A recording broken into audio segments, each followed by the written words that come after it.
You're getting an episode with Jill Salzman on Women Taking the Lead. I just always turn to people and just ask them, what do you think of me? What do you think of my business?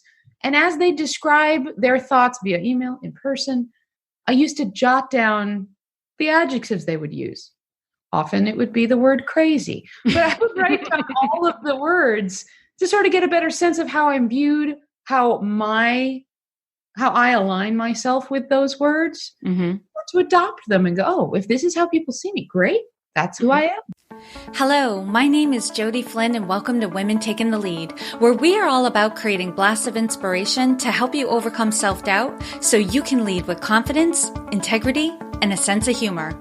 Head over to womentakingthelead.com to join the community and get the resources to support you on your leadership journey. Now, your future awaits, so let's get started. Hello, everyone, and thank you for joining me. I am here with this amazing, wacky woman that you're just going to love. Her name is Jill Salzman, and she is currently growing her third entrepreneurial venture, The Founding Moms, where she helps mom entrepreneurs build better businesses. She's a graduate of Brown University and law school, and she started a music management firm and then launched and sold a baby jewelry company before creating her current venture. She's the author of The Best Business Book in the World and the bestseller Found It, a field guide for mom entrepreneurs. Jill is a co-host of Inc. magazine's top-rated entertaining business podcast, Breaking Down Your Business. She gave her own TED Talk on the date 11/11/11, pretty cool, and was dubbed a mommy mogul by CNN Money, a cool mom entrepreneur we love by MSN Live, and she was recently named one of the top 50 women to watch in tech, as well as a top 100 champion small business influencer after Forbes has named The Founding Moms one of the top 10 websites for entrepreneurs. Just amazing. Amazing, Jill. I can't even, I'm reading this and now hold on to your hats because here's like a little fun fact. She's shared the speaking stage with Richard Branson, Sheryl Sandberg, Daymond John, Marilu Henner, and Desmond Tutu, and she regularly appears on ABC 7's Windy City Live TV show. Now, this is the thing you guys all have to understand. This is all amazing and it's all true. And she is that good. But what attracted me to Jill was on LinkedIn, her profile picture was just, it had pizzazz. Let me say that. It was bright. Your hair was a little crazy. It was like, and let me make a distinction. There's a difference between an unprofessional, sloppy picture and this picture, which was definitely on brand for you. You are a very interesting person, and your picture exemplified a very interesting person. Now, I've said all of that, Jill. Amazing. What would you like to share with, the listener so that they know just a little bit more about you? I would love to share you with the listeners and have you introduce every single one of us to anybody that we meet because that was incredible. I'm exhausted by my own bio. I am so happy to be here. I'm so happy to talk to you. I have a lot to say about so many things, but I love your listeners because they are my people. They are the people that I work with every day. They're the people that I think I was, and I think you might have been. And I'm just happy to share today. I'm going to pull as much information out of you as possible because here's the thing. One of the first things that jumped out at me when we started chatting, because we had a very fun conversation. I think you were like on the go, like you were caught like on speakerphone in the car and you were going here and there. And but it was a fantastic conversation, but you had a lot to do, but you were totally chill and focused. And, that's not how I feel in my brain, but thank you for saying that out loud. People say that about me too, that I seem so calm. And I'm like, really? Because I feel like a volcano about to erupt on the inside. So I'm really glad that I'm not presenting that way. But one of the biggest things that stood out for me, and I knew my community could really appreciate hearing, is You have a third business now. And I think part of it is like experience has taught you. Yes. And you are running this business differently than you ran your other two businesses in that you're focusing on, how do I say this? It's going to sound like a double negative. Not being a perfectionist, not overachieving, not overworking, working yourself to the bone. Like instead, so put it in the positive. What is the experience you're currently having with your third business? Right. So I currently run the Founding Moms, and I think I'm going to take it a step further than what you just said, where I even put into my branding and the way that everything looks on the web and the way that my content goes out into the world, all of it looks unpolished, unfinished, very transparent, very authentic, because I want people to see what the Founding Moms is, and I want people to see me and say, oh, it's kind of like that Us Weekly clip. Oh, she's just like us. Oh, wait, she's not completely finished and perfect looking and done up in a way that makes me think she's a wildly successful businesswoman. And instead, she's a woman working hard at it who's very real. And I think doing that has been somewhat intentional and somewhat I just didn't brush my hair this morning so that I can connect more with people who would otherwise be turned off, because I am very turned off by the picture perfect pictures that we see online. Yes. And I think we chatted quickly about this too, is I think for a lot of us, we get in this place where we just feel like, God, like you have that moment where you hit the wall and you have to stop because you just hit the wall.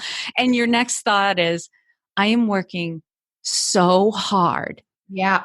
Why am I not further along? Why am I not getting better results? Why is that person over there so successful and they make it look so easy? Because like you said, everything is polished. Instagram is a beautiful catalog of pictures. Oh.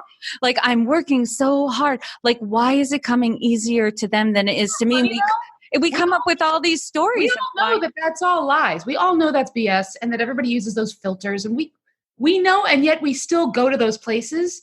So the linear trajectory of my entrepreneurial career, in my first business, I cast a wide net. I tried to look super polished. I flat ironed my very curly hair so hard, so people would take me more seriously. And I laugh now, but it's hilarious how serious I was. And I really thought if I was myself, everyone would run away and I would make less money. Mm-hmm. It took evolving into running a second business for me to go, wait a second, I'm getting better responses when I am me. I'm getting better responses with more color, less black that I wear. And so with the Founding Moms, because I run now an organization that helps mom entrepreneurs build better businesses, I want them to know my experiences to help them see that they don't have to be so buttoned up and, eat rubber chicken at boring meetings and do very, very not helpful to making money activities. Mm-hmm. Yeah. So I like, though, the simple way that I like to put it is the more that I have become myself and let my curly hair go and let the wildest of colors onto my wardrobe or into my wardrobe, the more money I've been making. I mean, I'm more relatable. People like color and personality. And so I want to share that with everybody to say, get out of your shell. Stop business-like, because there's no such thing. I mean, there was in the 50s, but that's why we watch Mad Men, to live and to learn. Right. I was just thinking about this the other day. There was a time where you had to be all polished and put together. And, for sure. And I was just chatting with a friend over the weekend about it, like the lines of how you're supposed to dress and appear and how your hair is supposed to be coiffed. Yeah. I have not used the word coiffed in like years.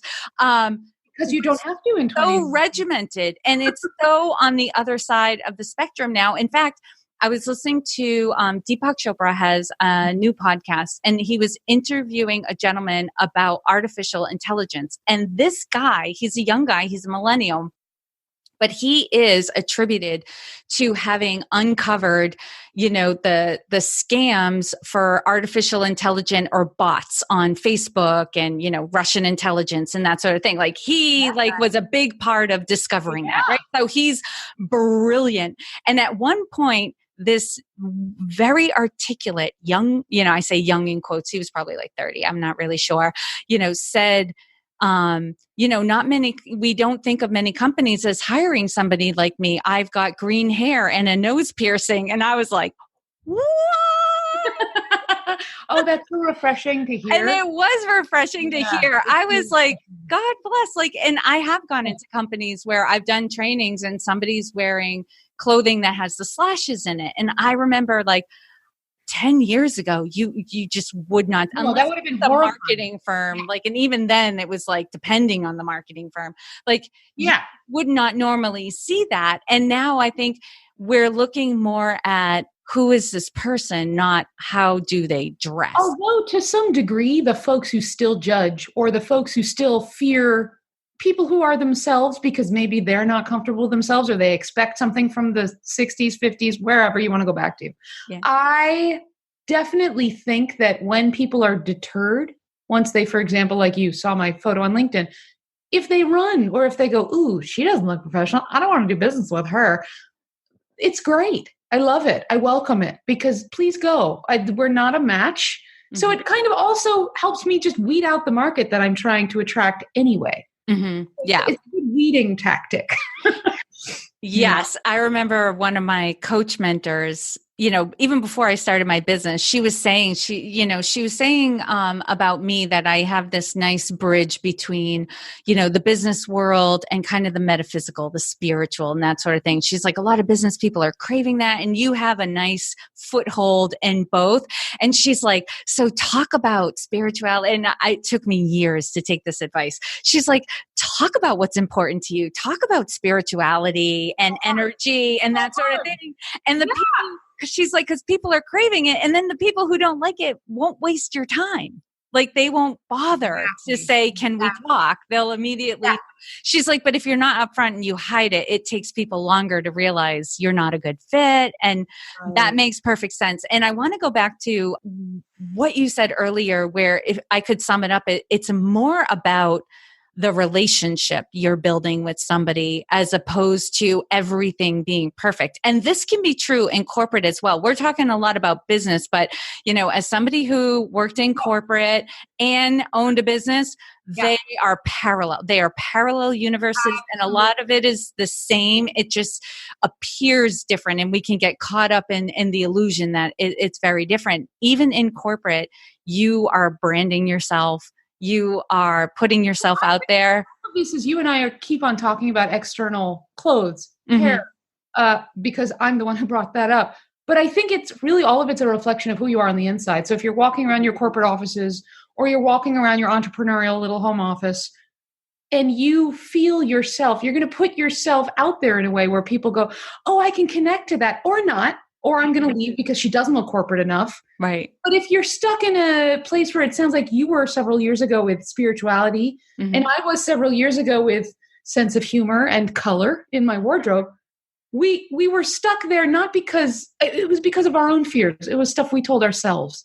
And so it's really hard to get out of that and get past it and hop over that and go, you know what? I'm just going to do it. Right. That was the hardest move I ever made. I don't know when you did it, but it took me years. It's a process. It's an unraveling. And Jill, for me, when I realized, well, they're going to judge me anyway. Right? Yeah. No matter what, you cannot do enough to not be judged. You will be judged no matter what. So why don't I stop trying so hard and trying to be something I'm not? Because I remember when I started my business, I was a little torn around the type of clients I wanted to attract, because I had this notion that if I was going to be coaching somebody and they were a business owner, then they were going to be expecting me to dress nicely business casual. There's a range in business casual to you picked up the clothes off the floor, they're acceptable, but they're you're on the verge of professional business attire. And I was like, I don't know that I want to try so hard. And then I it's like the pendulum swung a little bit back and forth where I was like, I want to dress down. And then I was just like, you got to find what's comfortable for you. It's not about, you have to do wild if you're not wild, or, a lot of bold colors if that's not you. But I did get to a place where I realized I'm like, well, I want variety. I mean, I like looking nice. I like looking presentable, but I also like variety, like that sort of thing. So it's about finding what, like you said, what's authentic to you, because, hey, if like what am I thinking? Like if a cardigan, sweater set is your thing and you rock the cardigan sweater set, throw in some pearls. Yeah. Do it. Like, I get it. Do your thing. To that end, for everybody listening who has never met me or heard me or seen me before, you should know that I am very well known for wearing patterned leggings everywhere I go, for wearing ridiculous colors, big hair, and lots of props, lots of boas, lots of sunglasses. Just to paint the picture, I want you also to know that while it took me years to get there, I still continue to have many questionable days where I leave the house and go, well, is this going to be a fit for folks? And I'm extremely comfortable with what I wear now. Yeah. But I recently went to do a speaking gig at an event where I pulled up to this very corporate looking building, and I just sat in the car going, should I get out? Like, I don't know if this is going to be a match. Even though this is my brand, this is very on brand, I'm the speaker. They're going to judge me. And, that crawled right back into my head. And I used into doing this. Yeah. And I walked into the room, and I don't know why, but it happened to be a day where they were having some big pattern legging sale. And so every woman in the room was wearing the leggings that I was wearing practically. And I thought, this couldn't be more of a fit. But it's just hilarious to me that even at this point, going where I go, you might always carry some level of, is this too much or too me? Which is a really dumb question to ask, but it's very real. Oh, that is a very real question. Is this too me? Right? Yeah. Am I being too natural? Am I being too myself? Yeah. Like if I let my guard down a little too much and I'm going to be inappropriate. Totally. I've had people tell me, I thought you were bananas at first, and then I heard you speak, and, I came too, but your outfit was crazy. Mm-hmm. And I get that pretty often. And I will have to sometimes remind myself, well, then you might not be for me. Then you might need to go away. I don't say that to them, but right. I'm thinking that. Right.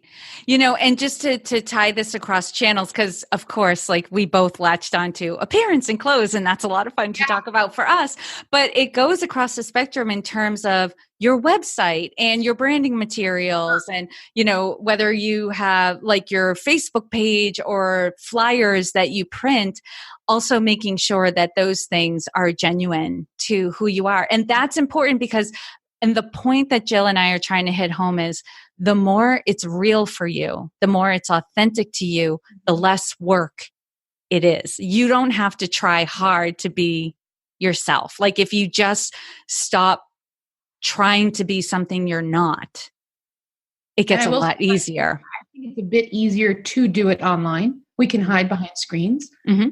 So if you are matching up, and I think I'm so focused on talking externally at first, partially because a lot of women get a lot of flack for whatever they look like. Appearance is important, whether you want to agree or not. Right.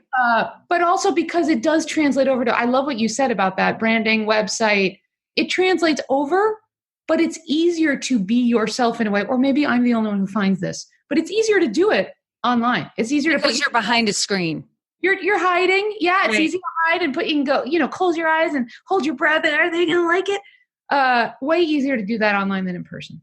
Yes, because you don't see the reactions that people have. Like, you're not there watching somebody in the room when they pull up your website and go, oh, and to flip it around, we all know when we look at a corporate, very pretty, filtered person online, we know that it's not authentic. You know it. You can read, you can smell it through the screen. Yeah.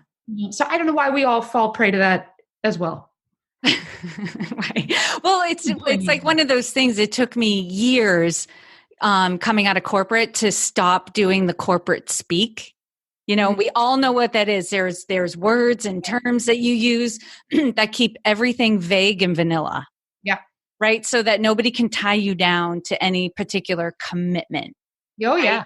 they're words that like if you asked 10 different people, what does this word mean to you? That you'll get 10 different answers, And so like stopping that because it just became so automatic. I was so used to communicating in corporate speak.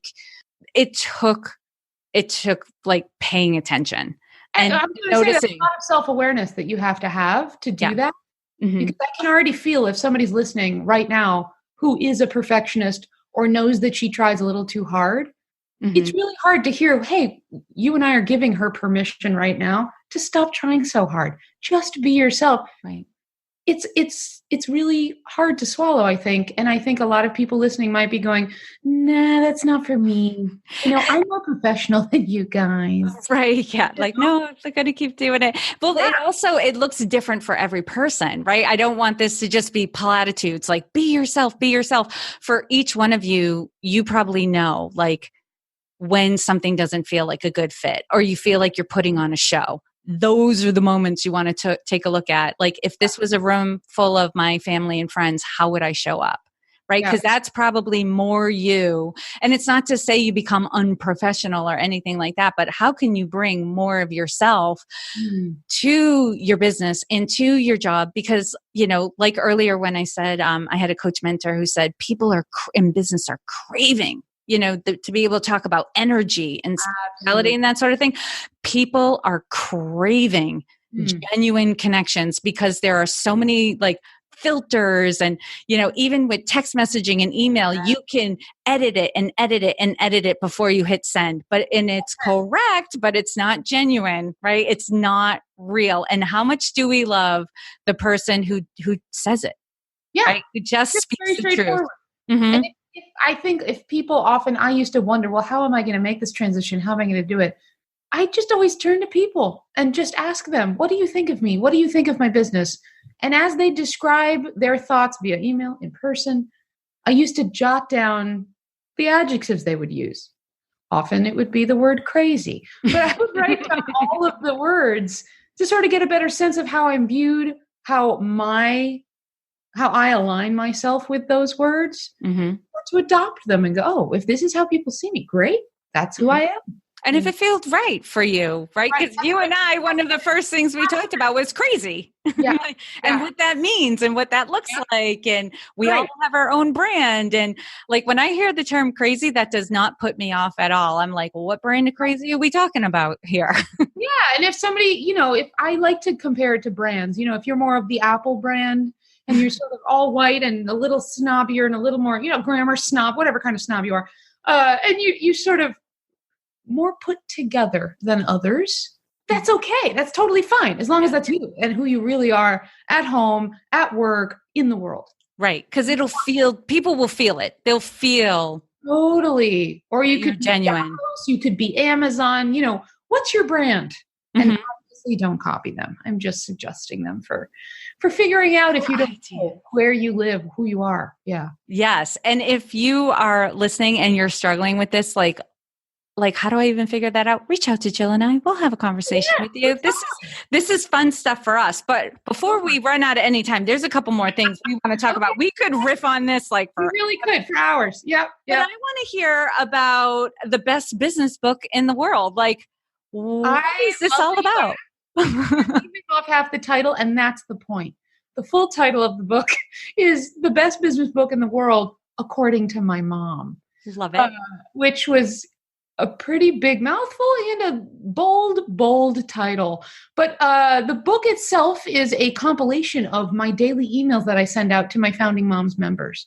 So about a year and a half to 2 years ago, I switched over from sending out a newsletter once every 2 weeks to sending one out every single day. And it's usually a tip or advice or some very tiny story. And they were very well received at the start because they're really short. They're just, a quick few lines in the morning. If you read Seth Godin's emails, kind of that format, very, very short, an opportunity in the newsletter somewhere. And they were so well received. Somebody once said to me, hey, can I read all of these in one place? And I said, no. And I realized, I could publish something with all of this. So I collected the best of, and they're all of my daily emails. So they're really short. Each chapter is a page long. We threw in some activities. My kids doodled all over the pages of the book. And I talk a lot about how to build a business. I focus a lot on marketing, branding, and sales, and obviously how to do it with your kids because I work with moms. Yes. And I have a couple of books that are that format, and they're so digestible because you can choose to do one a day or you could do 10, right? Because it's that easy to do. It's really the best bathroom read should have been the title. The best bathroom read in the world. That's the best. That's the next one. Well, give us a couple of examples, if you don't mind, of some of the tips that are in the book. Some very practical tips, like at the basics. If you're a parent, I often recommend to set the table for dinner in the morning as you're heading out for your day or you're heading over to your laptop. Just get that done and be done with it forever. Little parental tips like that, just practical stuff, all the way to marketing stories. My members love when I talk about my failures in business, so I have a lot of those. Like the time I almost booked the Black Crowes, the band, for a music client of mine. And then the client recommended I cancel the contract, and I lost a lot of money doing it. But I walk you through how I failed that and lost a ton of money early in my entrepreneurial career, and I'm still here. So there are a lot of little sales tips. My favorite one of all is that I'm constantly yelling at everyone to raise their prices. Women just don't value themselves enough. And I can talk very seriously about that, or we could laugh about how we all do it. And I'm just going to say to you, well, you know what? Double your rates tomorrow and then see how that feels. And maybe we'll triple them next week. So lots of big actionable stuff and lots of little practical advice. I love it. And another thing you and I connected on, even like just before we were hitting record, is because we totally connected on how myself, the women listening right now, are type A, right? We're ambitious, we're go-getters, we've got goals, there are things we want to accomplish. We're recovering from perfectionism. I love the term recovering perfectionist. We like to be in control. And here's the other thing. It's really hard to delegate, because this is the thing about type A perfectionists. We're perfectionists because we've got, it's the high standards of perfectionism that has us want to do everything ourselves or go it alone, because we feel like unless we meet another perfectionist just like us, and that is rare, right? It's hard for people to pass our tests. Perfectionist, and you'll never find that. It's true, because we're not even meeting our own. I don't even meet my own standard, right? And then I have these conversations constantly with my client, especially new clients, because this is something we have to unravel. So I'm kind of painting a picture here. We also, because of this, do not delegate, because nobody can do it as good as we do. And we also have this mentality of, if I ask for help, then people are going to think I'm incompetent or incapable or I'm not the right person. I will lose credibility if I ask for help. And you and I know and have learned that is absolutely not true. It's, in fact, the opposite is true. Since we are talking about getting help and support, this is a great time to take a break to talk about a tool that can definitely help you achieve your goals while maintaining your sanity. Text Expander. You can unlock your productivity with Text Expander by keeping your authentic message consistent, accurate, and up to date by sharing snippets with your coworkers. And Text Expander for Teams makes it easy to organize snippets for your support, customer service, and other departments. Give your teams only the snippets they need. You can turn your snippets into forms with fill-in and pop-up fields, optional text blocks, autofill dates and times, and graphics. Text Expander is available for macOS, Windows, Chrome, iPhone, and iPad. Go to textexpander.com/podcast and select Women Taking the Lead from the drop-down list for 20% off your first year.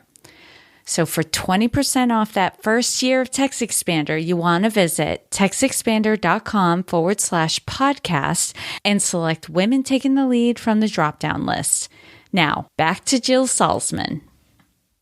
You were very adamant about community. And so I'd love for you to talk about the importance of community. Yes. So I began the Founding Moms 9 years ago, not expecting to build a community. I was the person you just described.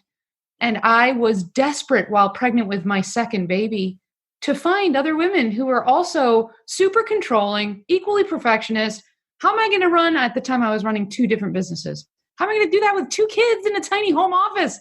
So I started a meetup, again, not intending to build a community from it. And the many months that we all decided to meet up because people actually showed up to the first meeting, other women with babies and businesses. It was amazing to me. And I laugh now because it's so not amazing anymore. But at the time, there was no mom entrepreneur anything. They all showed up and we all decided, you know what? You're crazy too. Let's figure out how we can build businesses together. And as I met with these women, I started to realize, wait a second, they don't have all their stuff together. Wait a second, they're succeeding and they're not perfectionists. And I learned a lot from literally just being in a room with other women who did it slightly differently. Not all differently, slightly differently. And I started going, you know what? I am going to relieve control. She's having real success with a virtual assistant. If she can do it, I can do it. And I'm telling you, there is nothing I do online that convinces me of these things like it does if I'm face to face with people. So when you were saying earlier, actually, that a lot of women think if they delegate, for example, other people are going to judge them, think that they're incompetent, think that they're a failure. And now I'm far enough in to know that I can tell you that's not about what the other people think. That's you telling yourself that that's what you're going to think. You're going to feel like a failure. You're going to feel like you're incompetent. There's really no one looking at you. There's no one judging you. It's you judging you. And perfectionists are the best at that.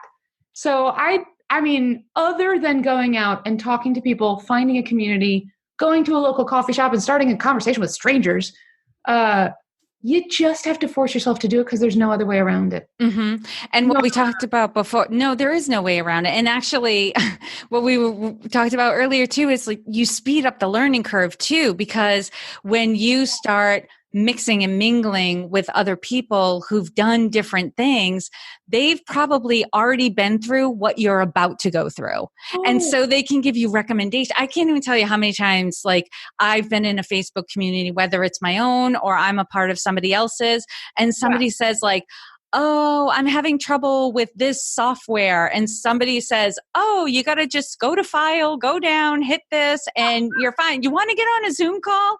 Right. And it's like all of a sudden people are connecting. And I was sharing with you earlier too, that there was a community I was looking into and I was like, oh my God, this community is full of people who are where I want to be. Mm-hmm. And I'm just as, even though, and they're more wildly successful than I am. Like somebody was sharing like numbers and I was like jaw drop.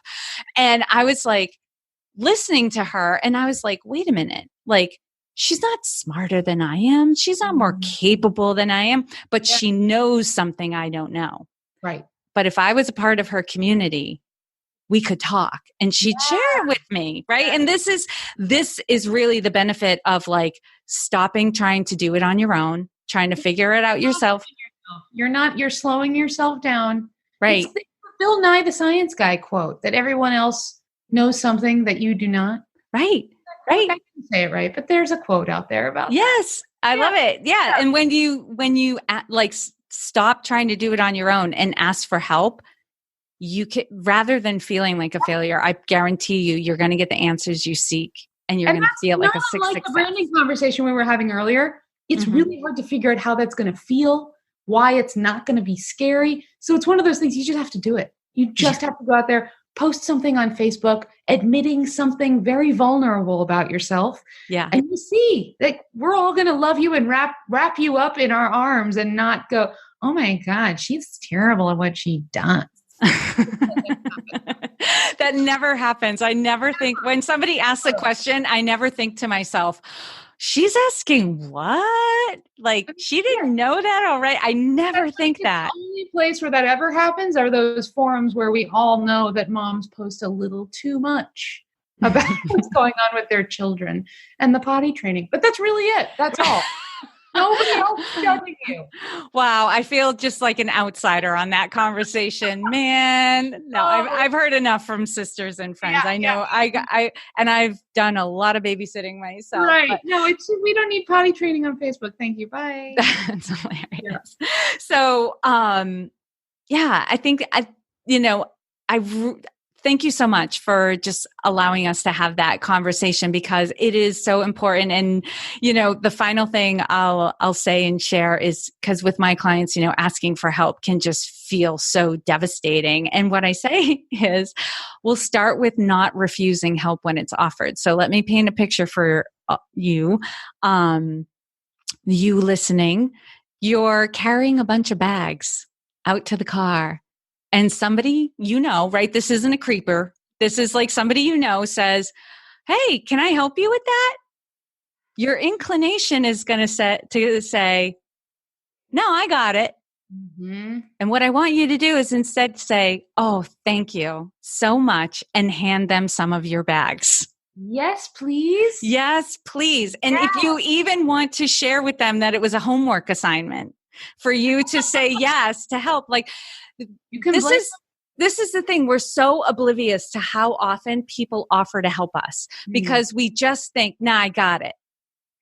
That we rush them off, and we don't realize people are asking to help us all the time. It's up because some of us even might be asked and be aware of it, but we don't know how to ask for help. We don't know how to answer that. Right.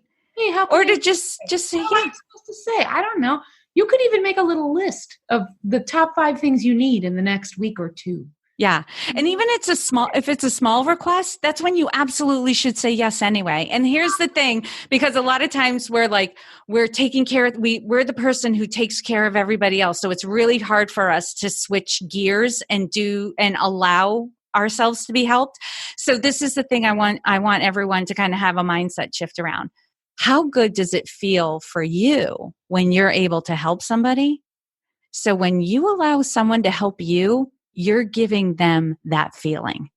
They feel that good. You are giving them a gift by allowing them to help you, right? It's not that you couldn't have done it on your own. You probably could have, but you've just given this person an opportunity to feel really great about offering to help and having it be received. So that's everyone's homework assignment. Do not refuse as long as it's not a creeper. That's my caveat. If it's a creeper, say no.